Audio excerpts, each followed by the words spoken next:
Welcome to Thrive, Transformative Strategies for the New Year, the CLA virtual conference poised to redefine your approach to success. Today, we unite under the banner of innovation, ready to forge new paths in personal and professional growth. Each speaker today brings unique insights to propel us forward. Get ready to explore innovative strategies that will enhance your growth journey in 2024. Well, I'm excited to be here and excited to share this moment and this time with you. I want to start by saying this, that every one of us shares one thing in common. It doesn't matter where we live or what we do for a living. It doesn't matter how much money we make or how much money we have.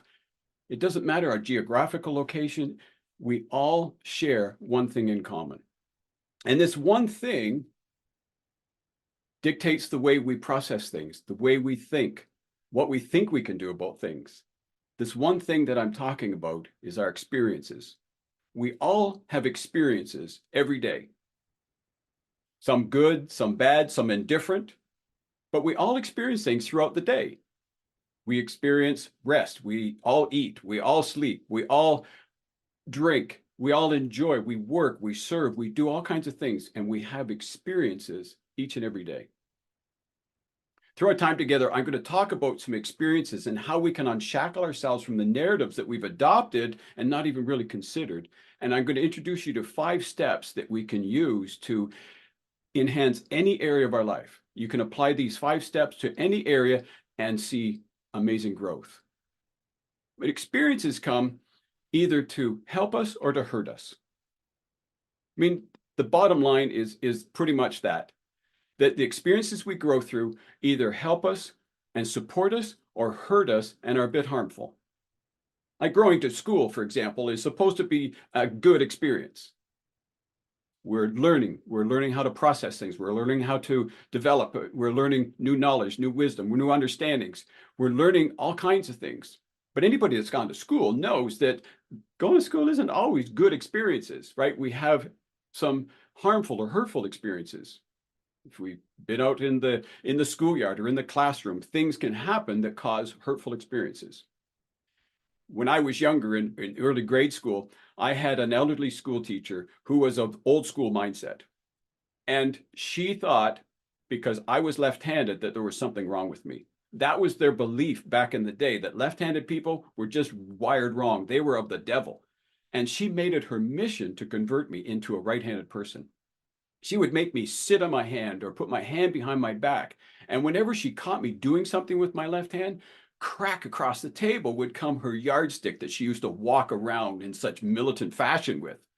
I never remember getting hit by it, but just the crack of that coming across the desk startled me. And I didn't realize until decades later the impact that put on my life, because as a kid, you're thinking, well, they're the school teacher. They must be right. There must be something wrong with me. Fast forward a little while, I had always volunteered in class to read out loud or to go to the blackboard to write out a word. And over time, I started to get applauded with laughter rather than encouragement, because I inevitably was reading things in the wrong order. Words were moving around. Letters were moving. I'd write letters backwards or upside down, and I was applauded with laughter. So I started to step back in the classroom. I started to withdraw and not participate, to the point where I turned 16, I quit school. I didn't want to have anything to do with that environment because the narrative was so negative. And it wasn't until decades later that I recognized the impact that was having on my life. 10 years after I quit school, I wanted to go back to school so I could better myself to provide for my family in a better way and so on. But I realized that narrative that I carried from when I was younger came with me as I moved further. I was tethered to those experiences. I was tethered to those memories. And so I found myself having to go back and unearth those things to deal with them so that I could move forward. Because I found myself going to a certain level and I just couldn't get past it. And I realized that I was tethered to these things, that I was shackled to these past experiences that I had pressed down in my heart. I've just kind of compressed down, because none of us want to relive negative experiences, right? We want to live in the moment. We want to be happy. We want to feel good. And whenever these things start to come up, we just shove them back down. We just ignore them. We just push them back away. And so I found myself doing that over and over again until I got to the place where I began to ask why. If anybody's been around an infant or a younger child, you'll get bombarded with why questions. Why? Because they're curious. They want to know how things work and how they operate and why you do things. And we, as we get older, stop doing that. We stop challenging things. We just accept the narrative. We accept the voices. We accept the conversation. We accept the dialogues that run through our mind. And we don't challenge them anymore. We don't say, well, why do I think this way? Why do I process this thing? Why do I keep running up to this same ceiling all the time in my career or with my finances? Why is there always so much more month left at the end of my money? Well, we don't challenge these things. But asking why questions is the simplest way to break it down, kind of like an onion. It just peels back the layers. I had a mentor that said to me one time, he said, ask why questions while you're studying and preparing for a talk until there's no more why. Until there's no more, you get to the bottom of it, and then you're ready to teach, then you're ready to share. But so often we're afraid to ask the why questions because stuff starts to come up and we don't want to deal with it. I want to encourage us to look at ways that we can rewrite the narrative that we've embraced for so many years, that we can rewrite our story. Imagine if you could sit back and rewrite your story, if you could rewrite the future, if you could rewrite where you're going. What kind of adventures would you bring in? How would you serve? How would you communicate? How would you get involved? So looking at how we can rewrite this story is the best way, and the best way to do it is to start by asking why. I like asking why questions because it goes in to the heart of it, right? We are conditioned to think in threes, right? Because we know we have a past, a present, and a future. And so we're conditioned to think on those threes. So if I asked you why you like pizza or why you don't like pizza, you could give me 3 reasons right off the top of your head. But if I said, give me 5 reasons, you'd have to think a little bit harder. You have to go a little bit deeper. It's kind of like an experience I had just recently. I was having a problem with one of my molars. And so I brought it up when I was getting my teeth cleaned one time, and I told the hygienist what was going on. And she had a look and she said, well, there's nothing really there. She said, so try this and that. She gave me a couple new practices to try, and it helped. It got me through it. But then all of a sudden it started getting more painful again and more sensitive, right? Because I just kind of pushed it down. I just kind of ignored it. And I just continued on, and it started to get a little bit sore, a little bit more sensitive. Now it's sensitive to cold, it's sensitive to hot. And I did what any young red-blooded man would do. I just put it off. I just ignored it. Think it'll go away. It'll take care of itself, right? We're all guilty of that kind of stuff. It's just ignore it. It'll go away, right? Just put our head down. It's not there. But it got progressively worse. And of course, it flared up the most over a weekend when I couldn't do anything about it. So I had to put up with it for a weekend. Monday morning, I called the dentist and I said, this is what's going on. They said, we just had a cancellation. Can you come in? I said, yes, I'm there. And I went in, brought the dentist up to speed as to what was going on. And he said, all right, sit back in the chair. Let's have a look. And so he poked around and he said, I don't see anything visibly. He said, let's take an x-ray. Let's go in a little bit deeper just to see if there's something going on internal that we can't see. So they did an x-ray. It came back. There was nothing there. So he put me back in the chair. This time he took the butt end of his little mirror stick, you know, the mirror that they put around in your mouth. He took the butt end and he tapped the molar beside the one that I was complaining about. He said, is there any problems there? I said, no, there's no issues there. He tapped the one in front of it. And he said, any problems there? I said, no. I said, it's no pain. He hit the tooth that I was complaining about. He may as well used a hammer to hit that tooth because it shot the pain up through my face. And it shocked me so badly that my feet kicked up off of the chair that I was sitting in. I never realized until that moment that the nerves in our teeth are connected to our feet. But I discovered it that day. And I say that to say this, that when we have bad experiences, when we've accepted narratives, we tend to push those things down. But that pain, the consequence of that, the effects of it can come up in other areas of our life when we least expect it.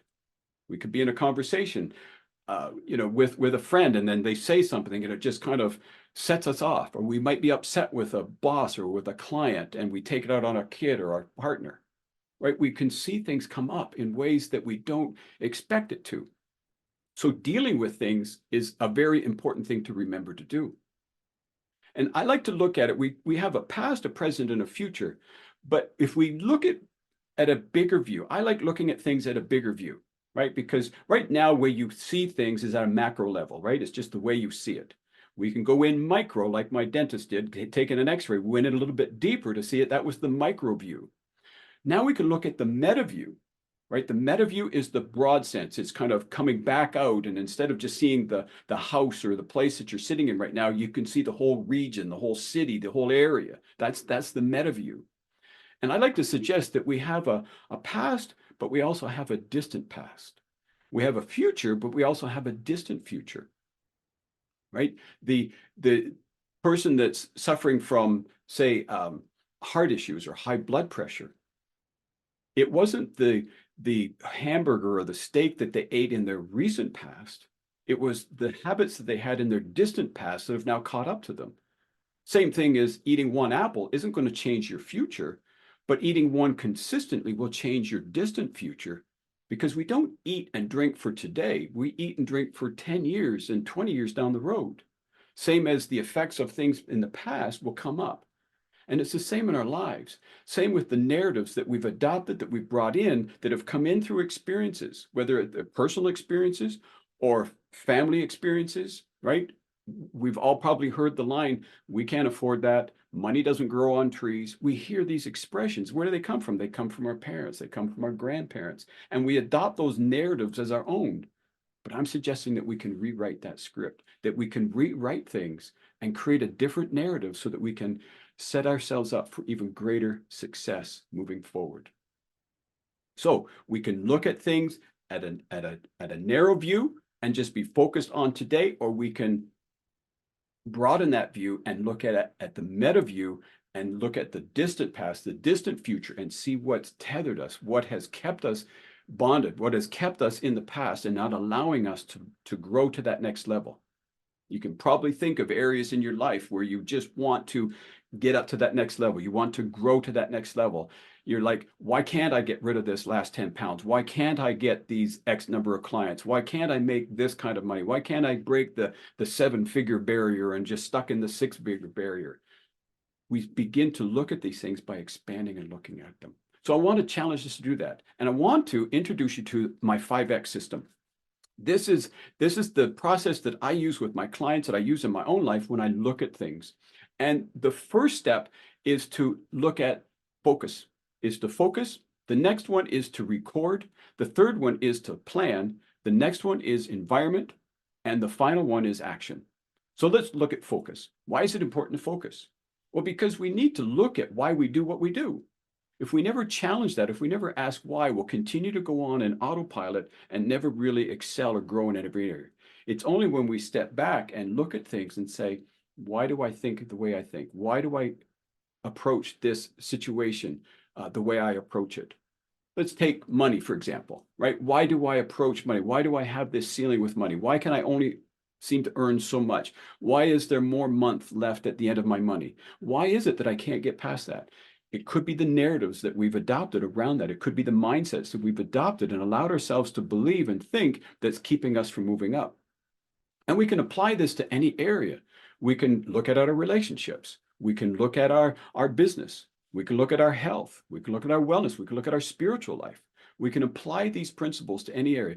When we want to grow to that next level, we first need to focus on what it is, what the narrative is that we're believing, what the storyline is that we've told ourselves, that we've adopted, that we've believed, that's been passed down to us, that we're now walking around in.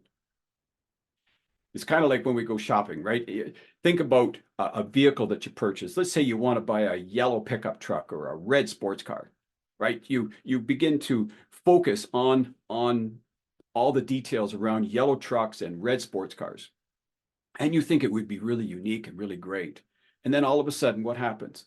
You're driving along and you see a yellow truck go by. You see a red sports car. You see them in magazines. You see them on billboards. You see them in parking lots. You see them driving around. You see them all over the place. Why? Because now you're focused on it. Your attention is focused on it. Where our focus is, the energy follows.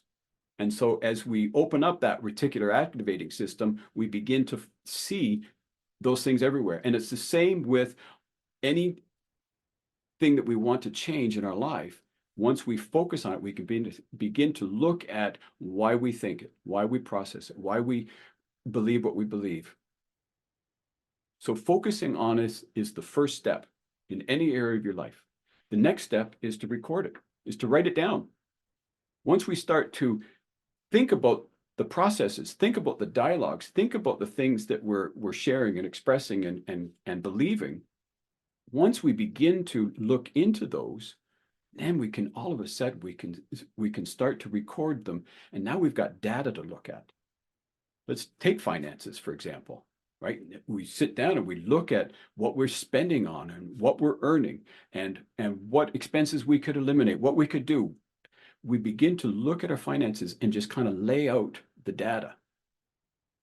Do it in your physical health, right? Looking on it and just saying, okay, how do I, what is it that I believe about these 10 pounds that I can't seem to get rid of? Why is it that I bought into that narrative? Why is it that when I look in the mirror, I don't see the new outfit that I just purchased? I just see the extra roll that's around the middle. Why is it that I only see that? And we begin to look at the narratives and look at the stories that we've told ourselves.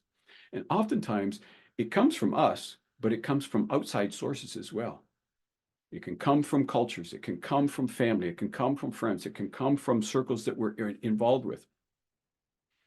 So looking at that and beginning to record this stuff is really valuable and really important. I mean, I don't go anywhere without my little journal. I've got a book, I carry it everywhere I go. And by the time I fill it and get a new one, it's all dog-eared and it's all beat up. But I take it everywhere I go because I realized over the years that I can't trust my memory to serve me well. Because our memories are designed to keep us protected, aren't they? They're designed to keep us safe. They're designed to keep us from these things. So as these experiences start coming up, what does it want to do? It wants to push it back down. It wants to pretend that it doesn't exist because it's too painful to open those things up and look at those narratives and examine them in any area of our life and start to deal with them. So our brain is wanting to keep us repressed, keep them down, keep them out of sight, keep them from coming to the foreground. When we record them, it's like we bypassed them, we brought them out of the darkness. We've brought them out of the safe. We've brought them out of from the hidden lines of our heart, and we've pushed them out into the open, where now we've got the data. Now we can see things for what they really are. And now we can really examine them. Once we've got data, now we can see the truth. There's no hiding it in our brain. There's no allowing it to push it down into our hearts. Now it's out on the paper. So now we've got some data to look at. And that takes us into the next step where we can create a plan. We can't create a plan if we don't have any data. We can't create a plan if we don't have any information to go on. It'd be kind of like going to a builder and saying, build me a house. Where's your plan? What do you want? How much money do you want to spend? How big do you want to be? Where is it going to be located? What are the design elements that you want inside of it? Unless we have a plan, we can't really move forward on anything. So if we take our finances, for example, we've got all the information laid out. Part of the plan might be just revisiting the budget, looking at our budget and saying, okay, we can eliminate this, or we can increase that, we can decrease here, we could shift this here, we could look at things so that we can have more money at the end of the month rather than the other way around. So we can start with just a simple plan, just looking at the simple things, look at a budget. Or we might need to take it to the next level and go to the bank and talk to them for some strategies on how to save a little bit more and how to, close things off or open things up or change some fees and do different structures. Or it might be going to a financial planner, taking it to that level where we start to look again at the distant future and start working backwards to see what we need to do in order to get to where we want to be. So we got choices. We could hire coaches and mentors to help us with spiritual stuff, with health stuff, with physics, with exercising and eating better. We can get coaches. We can get the stuff that we need. Once we have a plan, then we know what we need to do. We know what we need to get. We know who we need to bring into our lives. And it makes it easier when we go to events, when we come across things, we know whether it fits our plan or not. Do I need this new book? Yeah, I need this new book because it fits with my plan. Do I need to join this group? Yes, I need to join this group because it fits with my plan. And so once we've got the plan in place, then we're ready to go to the next level, which is setting up our environment. So often we fail moving forward to rewrite the narrative because we don't set our environment up. We don't set it up conducive to the success that we want. We just carry on with usual. We say, okay, I've got my plan, but we don't set the environment up to conduct the success that we're really looking for. So if we go back to the money issue, we can say, okay, I've got the plan, but now I'm still buying the things that I was buying before. I'm still spending, frivolously. I'm still doing the different things. I haven't set up my environment in a way that's conducive for the success that I want.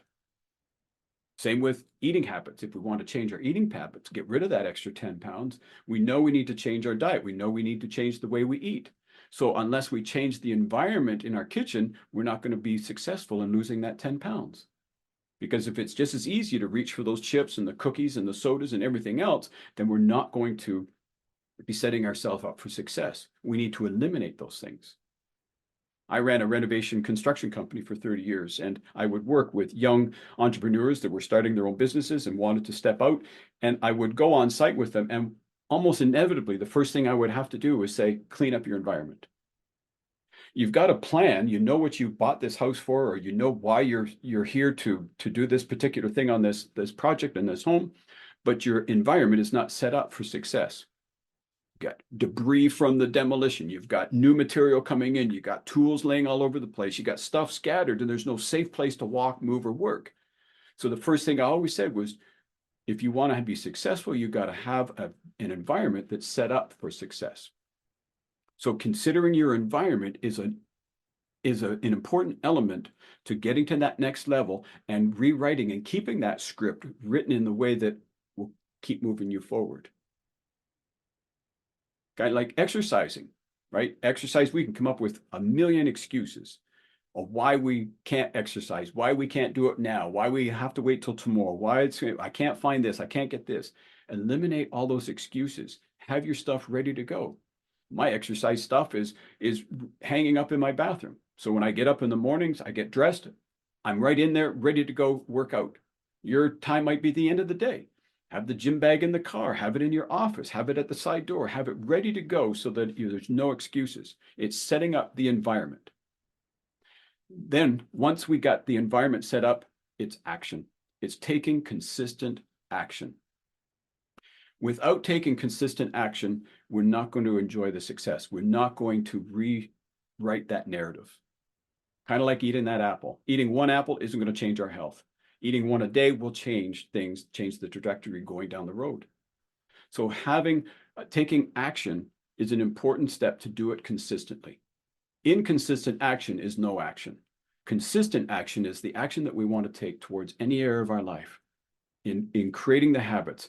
It's argued over how many days and how long it takes to form a habit, but realistically, it takes 60 to 100 days to really form a habit, to really get it in deep. So I want to encourage you to continue this process. You can apply this to any area of your life, and it will help you to rewrite the script, rewrite the narrative so that you can enjoy the success, enjoy the greatness that you want it to be. If you follow this process, you will enjoy a new narrative. You can rewrite the script of your life, and you can enjoy a new sense of freedom in your life and in your business. Others have done it, and you can too. So I want to encourage you as you move forward. And I want to encourage you to reach out to me. You can reach me at jimh360.com. We can carry this conversation on. I'd love to hear how I could support you moving forward and see if there's a way we could work together. I look forward to chatting with you real soon. Thank you for engaging with this session of Thrive. As we continue with our next speaker, remember the insights and strategies shared are steps towards your transformative journey this year. Stay connected for more empowering talks. The Connected Leaders Academy is committed to your ongoing journey of growth and excellence. Remember, this journey is just beginning. Let's keep the momentum going. Join our community at www.connectedleadersacademy.com.